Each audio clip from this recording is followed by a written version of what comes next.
was delighted to discover that in my own hometown, research on Marfan syndrome was being conducted at New York Hospital.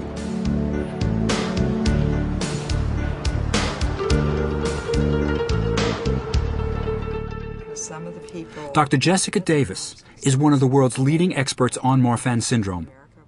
This is our patient right now. I know, I recognize this profile. Even I know who this is now. Are there any features that might suggest Marfan if this guy walked into your office? I think that the suggestive things here is just the elongated face, that long, narrow face. But also, this is a handsome individual. So that those are two things that I would be looking at. Someone who has essentially regular features, but long and narrow face. But the diagnosis of Marfan's wouldn't really depend on a facial appearance. Right. So I think it's important just to say that these are people truly who have Marfan syndrome have normal facial features, but they look Gothic and more classic. Now, typical of the period, the art, is elongated hands. And let me show you the kind of real exaggeration kind of thing. Now that's a hand that's almost unnatural, the way the finger goes. Is there anything like that with long fingers with Marfan, or? This very slender limb would certainly be suggestive of an underlying connective tissue disorders, as would these very long, thin fingers. And what you can see here is that he's kind of dislocated this a little bit. It looks flexible. Now, let me show you a foot. First of all, these are very thin limbs. The hand and arm were suggestive. The ankle certainly is suggestive. And this is a very long, elegant kind of foot with long toes. I mean, again, that's something that we would be measuring out in the clinical diagnosis of a person with Marfan syndrome. So yes, that's suggestive.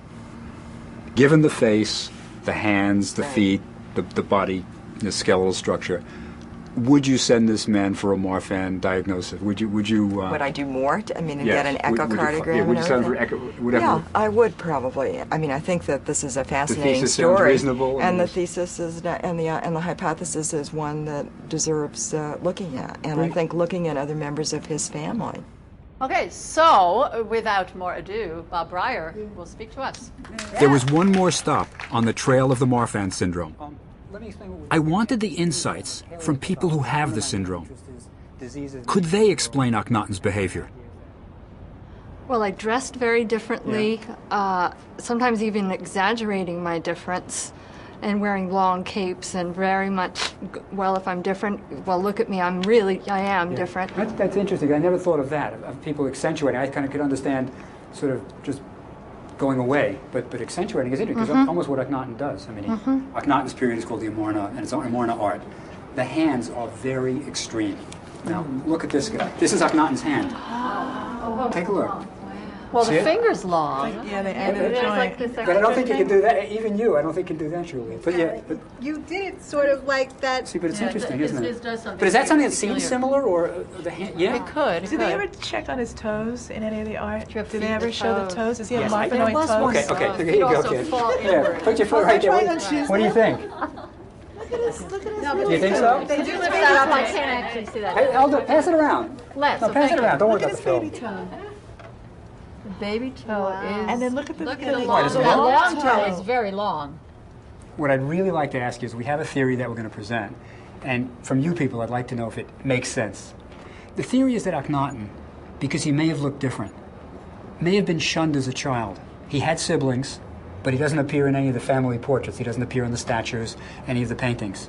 And is it reasonable to you people that perhaps because he was put aside as a child, that maybe when he became king, he decided to reject everything and just say, this isn't my religion, this isn't my town, this isn't my family, I'm moving out and I'm changing everything? Is that something that either you've experienced or, in terms of Marfan, seems reasonable? The family rejecting him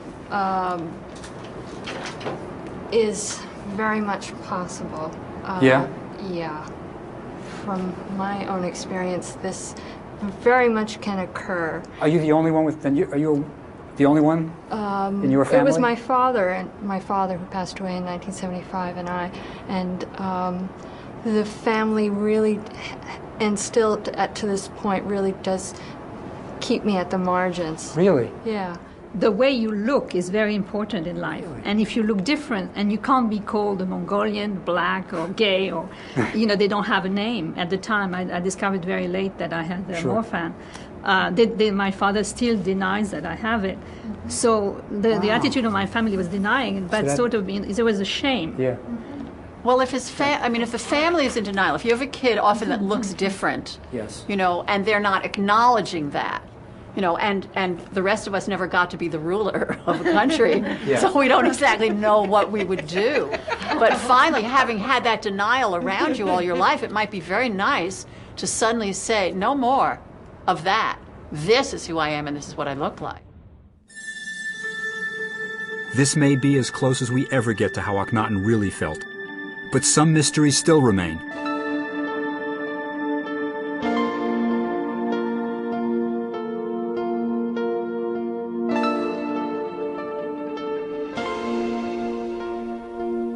Even in death, Akhenaten rebelled against the traditions of Egypt, rejecting the site where his ancestors had been buried. For his tomb, he selected a remote valley at Amarna. It looks like the Valley of the Kings, where his father was buried. Perhaps the child in him still wanted acceptance. In this tomb, the most original religious thinker the ancient world had ever seen was laid to rest. He had foreshadowed the monotheism of Moses and the tranquility and hope of Christ well before the people of ancient Egypt were able to accept it. Soon after his death, the followers at Amarna, unable to understand what their pharaoh had been preaching, abandoned the city and returned to Thebes and the familiar gods. The name of Akhenaten, branded a heretic, would be erased from the monuments of Egypt. It was his son, a young pharaoh named Tutankhamun, who all the world would come to know. The bold experiment in the desert had ended. The city of Amarna returned to the sand. American Egyptologist James Breasted said of Akhenaten, "There died with him such a spirit as the world had never seen before. A brave soul, undauntedly facing the momentum of immemorial tradition. This man, who in an age so remote and under conditions so adverse, became the world's first idealist and the world's first individual." Strong stuff, but there's a lot of truth to it. 3,000 years ago, the rebel pharaoh Akhenaten outraged the inhabitants of the Nile Valley by preaching there is only one God. But less than 100 years after Akhenaten's death, Moses would be preaching one God, monotheism, on the banks of the Nile to the Israelites. Today, millions of Egyptians hear the muezzins in mosques affirm that there is but one God, and Allah is his name. The idea of a single God, once the radical belief of an isolated heretic, is now embraced by Muslims, Christians, and Jews throughout the world. The vision of Akhenaten lives on.